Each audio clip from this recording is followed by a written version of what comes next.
अस्सलाम वालेकुम गाइस, कैसे हैं आप सब। Welcome to Naval platform.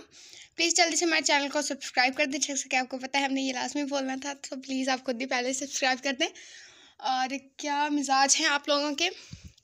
हम आवारा इश्क वाला की लास्ट एपिसोड रीड आउट करने जा रहे हैं। अगर आप खुद रीड आउट करना चाहते हैं तो आपको पता है कि आपने क्या करना है। स्क्रीन पिक करनी, वॉल्यूम डाउन करना, खुद रीड कर लेना है।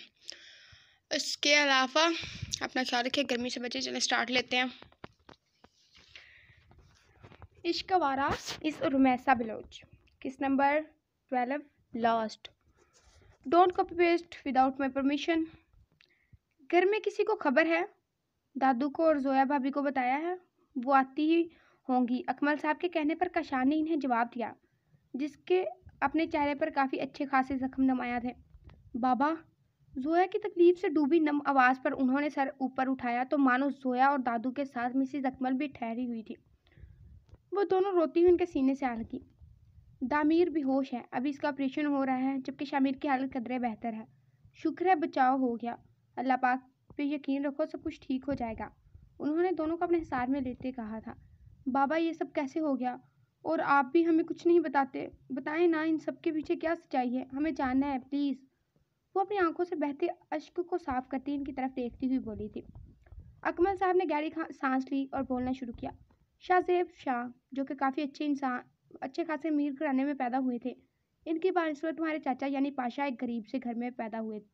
छोटे थे तो जैसे तैसे करके बचपन गुजरा। हालात की संगीनी की वजह से मैंने पढ़ाई छोड़ दी, जबकि तुम्हारे चाचा बसीत हुए और यूनिवर्सिटी की दहलीज पर कदम रखा और इसकी दोस्ती शाहजेब शाह से हुई। वहीं एक लड़की समया पढ़ती थी, जिसे तुम्हारे चाचा के साथ शाहजेब शाह भी पसंद करते थे। एक दिन तुम्हारे चाचा ने इस लड़की को शादी की पेशकश की। चूँकि हमारी इतनी बसात ना थी जितनी कि शाह की थी, तो इस लड़की ने इसे ठुकराकर शाह को चुना। ये बात जब तुम्हारे चाचा को पता लगी तो वह गुस्से से पागल होने लगा। सभी घर वालों ने बहुत समझाया, लेकिन वह तरमीर दिखाते हुए कत्ल की धमकी देने लगा, तो पापा ने इसे घर से निकाल दिया, जिससे वो आवारा लड़कों में उठने बैठने लगा, सरेआम कत्ल करता। यहाँ तक कि पुलिस भी इसके सामने बेबस थी। बुरे हालात और बुरे वक्त ने इसे गलत कामों में लगा दिया था। दामीर बच्चे ने कुछ गलत नहीं किया, अब तुम सब जान चुकी हो। अगर इसकी जगह मैं भी होता तो वही करता जो इन सब ने किया है। अकमल साहब ने कहते इन दोनों के बेताब से बरसते आंसू साथ के। वही शामिर पसीने से शराबुर हवास भागता सा कमरे से निकलता दिखाई दिया। बाजू पर प्लास्टर चढ़ा हुआ था। देखे ना डॉक्टर साहब, मैं इन्हें कितनी बार रोक चुकी हूँ, पर ये है कि मेरी एक भी नहीं सुन रहे, बस भाई भाई पका रहे हैं। जब नीम बेहोश थे तब भी इनका यही हाल था। नर्स ने दांत पीसते डॉक्टर को मतला किया। मैं कब से कह रहा हूँ मैं ठीक हूँ, एक बार मुझे बस भाई को देखने दें प्लीज़। शामिर अपनी बात कहता डॉक्टर साहब के हाथ पकड़ता मिन्नत समाजे करने लगा। रिलैक्स यंग मैन, वो ठीक हो जाएंगे। अभी आप बस इनके लिए दुआ करें, डॉक्टर साहब कहते अंदर की तरफ बढ़ के, जहाँ दामीर का ऑपरेशन चल रहा था। अकमल साहब इसलिए बेड की तरफ बढ़े। बाबा भाई ठीक तो हो जाएंगे ना? शामिर अपने लहजे को नम रखने से बाज ही रख रहा था। अकमल साहब ने आगे बढ़ते इसे अपने सीने से लगा लिया। सभी खवातीन प्रेयर रूम में बैठी दुआगो थी। मानो का तो रो रो कर बुरा हाल था। कई बार वो गश खाते बेहोश हो गई थी। अभी थोड़ी देर पहले ही से होश आया था और डॉक्टर ने इन्हें दामीर के मतला किया था। तभी मानो आहिस्ता से दरवाज़ा खोलती अंदर दाखिल हुई, जहाँ दामीर साकित सा बेड पर लेटा था। इसके जिस्म पर पट्टियां बंधी हुई थी, चेहरा मुरझाया सा, ऐसा लग रहा था जैसे सदियों से बीमार हो। चेयर बेड के करीब रखती आहिस्ता से इसका हाथ थाम गई थी। शिकवा करने और बोलने के लिए बहुत सी बातें थी, जिसके लिए दामीर को उठना ज़रूरी था। बेताब से आंसू फिसलकर दामीर के चेहरे पर गिर रहे थे। वो थोड़ा सा कसमसाया, चेहरे का जाविया बिगाड़ा, जैसे ये अमल पसंद ना आया हो। जिसे देखते मानो के चेहरे पर मुस्कुराहट थी। इससे पहले वो बाकी सबको बताती, दामीर ने इसके हाथ को मजबूती से पकड़ते जाने से रोका था, मानो बिना कुछ कहे इसके पास रुक रही थी। चंद अरसे बाद वो ड्रेसिंग टेबल पर बैठी आंखों में काजल लगा रही थी, जब अचानक से दामी ने कंधे से बाल हटाते वहां लॉकेट पहनाया था। उफ, आप हमेशा मुझे डराते ही माजरत आप उफ आप हमेशा मुझे डराते ही रहते हैं, कभी तो ढंग से बात कर लिया करें। मानो ने आंखें सुकेड़ी गुस्से से दामीर की तरफ देखते हुए कहा, जो मुस्कुराते हुए से ही देख रहा था। ना जानब, मैं दामीर शाह हूँ, किसी को कॉपी नहीं करता, मेरा अपना ही असूल है। वो शरारत से कहता इसके कानों में झुमके डालने लगा। ये वही झुमके थे जो मानो ने पसंद किए थे, जिसे देखते मानो को दामिर की और खुद की पहली मुलाकात याद आई। जब से मिले हैं ऐसे ही झटके पे झटके देते हैं। आप देते हैं आप। इसने रोटे से लहजे में कहते हैं पहली मुलाकात का गुस्सा निकालना चाहा था। जिसे देखते दामिर ने दांतों तले लब दबाए। मुझे किसी ने किडनैप किया था। इसने कहा था कि आप कातिल हैं, हत्यारे हैं, पर मैं नहीं मानी। फिर जब आपकी सालगिरह थी इस दिन, शायद आप कबर्ड के सीक्रेट बॉक्स को लॉक लगाना भूल गए थे। तभी मैंने आपकी चीज़ें देखी थी, जिससे बिना पर मैंने वो खत लिखा था। इसने धीरे से अपना सर दामिर के सीने पर रखा। दामिर ने इसके गिरते सार बांधा और बोलना शुरू किया। जैनी, तुम जानती हो जब से मैं इस राह पर चला तो लोगों से क्या क्या सुनना पड़ा। कई तंज ताने और जितना कि किसी का गंदा खून भी कहते थे। मेरी परवरिश पर बहुत अच्छी हुई थी। नमाज कुरान और हत्ता के स्कूल में भी अच्छा था। जब कोई चीज़ समझ ना आती तो अम्मी के पास चला बैठ जाता। और जब बाबा आते तो मुझे अम्मी के साथ बैठा देख लेते तो मैं शरारत से इनके गले में अपनी बाहें डालकर लाड़ उठवाता, जिस पर वो मुझसे गुस्सा होते कि मेरी मासूम बीवी को बख्श दो, और हमारी लड़ाई हो जाती। वो नाराज सा मुंह बनाते बैठ जाते। फिर मैं इनके गले पर एक किसी करता और फिर वो मुझे गुदगुदी करते हंसाते थे।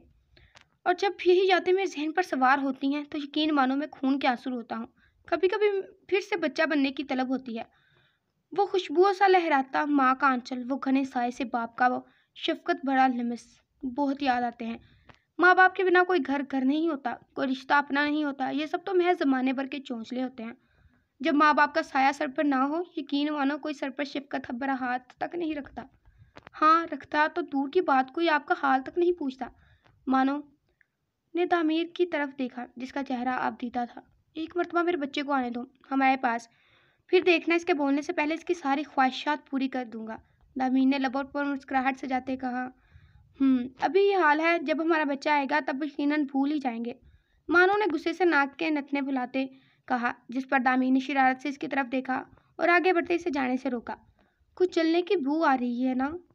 मजाक उड़ा रहे हैं? मानो ने इसके सीने पर थप्पड़ सीध करते कहा था। मेरी इतनी मजाल? बस ज़्यादा फैले मत दामिर। दामिर को अपनी तरफ आता देख इसने नाक झुकाया। आप ये सब छोड़ क्यों नहीं देते?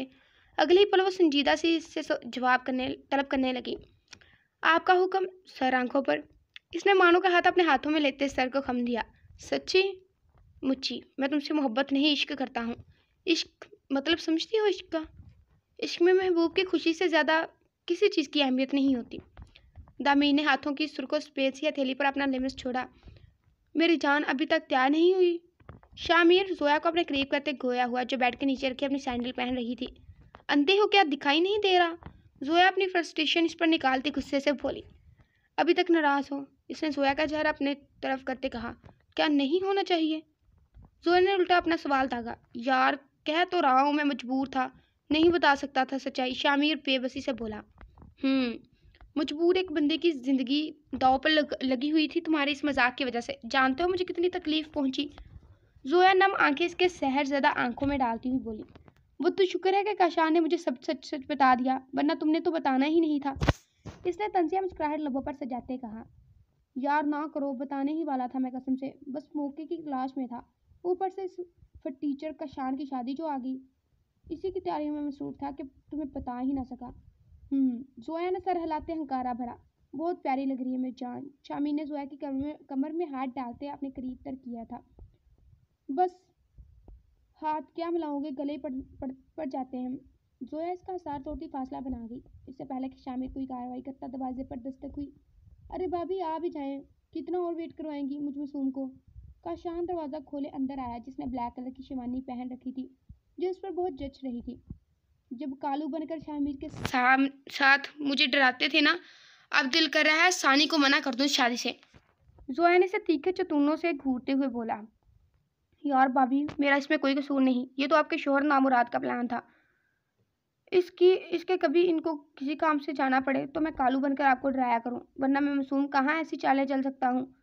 भला? शामिर ने मासूमियत से आंखें पटपटाते कहा। कि शामिर गश खाते बचा। गुन्ना मीसना। शामिर जेरे लब बढ़ाया, जो अपने नंबर्स बढ़ाता सारा मलबा शामिर पर डाल रहा था। कब से बेड पर स्टिल बैठे सानिया की कमर ही थक गई थी। निकाह तो कुछ देर पहले ही हो चुका था। फोटो सेशन के बाद जुहै से कशान के रूम में बिठाए। सभी घर वाले अपने अपने कमरे में जा चुके थे। एक ये था कि आ ही नहीं रहा था। कशान के बेतहाशा इसरार पर दादू ने सानिया के घर वालों से बात की। रिश्ते के मुताबिक इन्हें ये रिश्ता कशान के लिए बहुत अच्छा लगा था और दूसरा देखा वाला लड़का था जिसका इस दुनिया में कोई नहीं था। और दामिनी ने इसे कहा था कि अगर तुम मेरी बहन को लेकर मेरे घर शिफ्ट हो जाओ तो मुझे मंजूर है। अंधे को क्या चाहिए था? 2 आंखें, जिस पर कशान ने फौरन से रजामंदी दे दी थी। सानिया उठी और अपने कपड़े लिए वाशरूम में घुस गई। कुछ देर बाद यूं ही बाहर आई, सामने ही सोफे पर कशान बैठा नजर आया। इसे नाइट ड्रेस में देखे कशान के माथे पर बल पड़े। वो कदम ब कदम चलता इसके करीब आया। जबकि इसे करीब देखती इसकी धड़कनें मुंतशिर हुई थी। कशान इसकी तरफ अतराफ में अपना हाथ रखता इसके भागने की तमाम राह मुस्तरद कर गया। चेंज करने की वजह इसने शहादत की उंगली इसके मेकअप लगे चेहरे पर फेरते आखिर में इसके सुरख सजे हुए लबों पर अंगूठा रब करते इसकी जान निकालने के दर पर था। वो तुम, मेरा मतलब है आप नहीं आए, और बैठे बैठे मेरी कमर में दर्द हो गया था तो इसीलिए चेंज किया। सानिया इसकी गुर्बत में घबराई सी मध्यम आवाज़ में बोली कि बामुश्किल कशान के कानों में यह आवाज़ पड़ी थी। ठीक है, वैसे ये सब चीज़ें मेरी रुकावट बन सकती थी। शुक्र है तुमने मेरा यह मसला दूर ही कर दिया। कशान ने इसके माथे पर पुरहिद्दत लिम्बस छोड़ते हुए कहा तो इसकी ये गौर अफशानी सुनती सानिया ने शर्माते इसके सीने में अपना चेहरा छुपा लिया। जहाँ सब लोगों ने मुश्किलात सही थी वहाँ सब्र करने पर खुशियाँ, मुस्कुराहट और गहकिन की चौखट की जीनत बनी। जहाँ सिर्फ और सिर्फ मुस्कुराहट ने बसेरा करना था। बेशक जो बिगाड़ता है वो संवारता भी है। बस आप सब्र का दामन मजबूती से थामे रखें, फिर आप लड़खड़ाना तो दूर की बात, खिरेंगे भी नहीं। बस आप अल्लाह पाक पर यकीन ले आएँ। जिस किसी ने भी आपके साथ बुरा किया है बस सब्र करें। एक कुरान आयत में फरमाया गया है कि ये दुनिया मकाफात अमल है, बस थोड़ा सा सब्र कर लें क्योंकि और तुम्हारा रब नहीं भूलता। वो जो शख्स बोएगा काटेगा वही, और यही आखिरत का असूल भी है। ख़त्म शुरू। सो गाइस, कैसा लगा आपको नावल? आई होप कि नावल आपको पसंद आया हो। राइटर उमैसा बलोच ने बहुत अच्छे खूबसूरत अल्फाज पेश किए हैं और इसमें एक सब्र भी छुपा हुआ है। बिल्कुल हमें अल्लाह पे यकीन रखना चाहिए, हमेशा हमेशा मस्बत सोचना चाहिए, पॉजिटिव रहें। क्योंकि अगर कोई इंसान आपके साथ बुरा करता है तो ज़रूरी नहीं आप इनके साथ बुरा करें। अल्लाह देखता है और जब वो डोर खींचता है तो इंसान के साथ ऑटोमेटिकली बुरा हो जाता है। बद्दुआ ना दें किसी को। मिलते हैं अगली वीडियो में। फिर खुदा हाफिज़। फिर मान आपके राइटर रहता रही अफसल इबा। हमें बताया कि थोड़ी बहुत मिस्टेक भी है, इसके लिए हम माज़रत चाहते हैं क्योंकि जब घर पे कोई चीज़ रिकॉर्ड करें तो आपको पता ही है हर घर में क्या हालात होते हैं। सो मिलते हैं अगली वीडियो में। खुदा हाफिज़।